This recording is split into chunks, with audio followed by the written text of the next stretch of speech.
বিরতির পর স্বাগত। ইতিমধ্যে উৎসবের মেজাজে রক্তদান শিবিরের আয়োজন করা হচ্ছে গোটা রাজ্যব্যাপী, ঠিক তেমনি খোয়াই জেলা পুলিশের উদ্যোগেও পুলিশ লাইনে রক্তদান শিবির অনুষ্ঠিত হয়েছে। আজ সকালে উপস্থিত ছিলেন খোয়াই জেলা police super doctor Ramesh Yadav সহ জেলা পুলিশের সমস্ত আধিকারিক, সমস্ত থানার ওসি সহ পুলিশ কর্মীরা।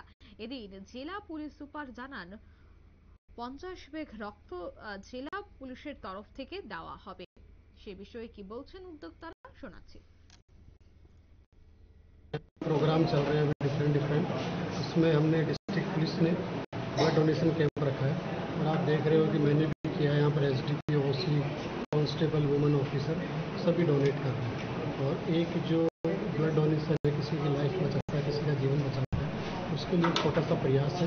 तो आने वाले टाइम पे हम और भी बाकी डीएम मैडम, सीएमओ सबके साथ मिलकर और भी कैंप आएंगे। सर आज कितना यूनिट ब्लड यहाँ पर मिनिमम 40 to 50 यूनिट होगा।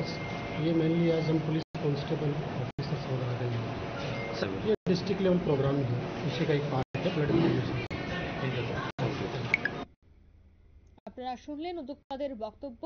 তারা বরাবরই এ ধরনের সামাজিক উদ্যোগ আগামী দিনেও হাতে নেবেন, এমনটাই জানাচ্ছেন। জেলা পুলিশ প্রশাসনের উদ্যোগেই এই মহতি কাজ নেওয়া হয়েছে হাতে। স্বেচ্ছায় রক্তদান শিবির, প্রত্যেক রক্তদাতাদের মধ্যেই ছিল যথেষ্ট উৎসাহ।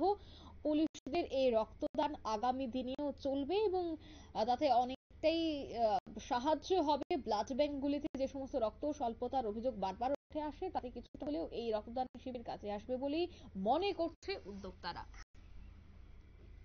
নিয়ে নিচ্ছে ছোট্ট একটি বিজ্ঞাপন বিরতি, সঙ্গে থাকুন।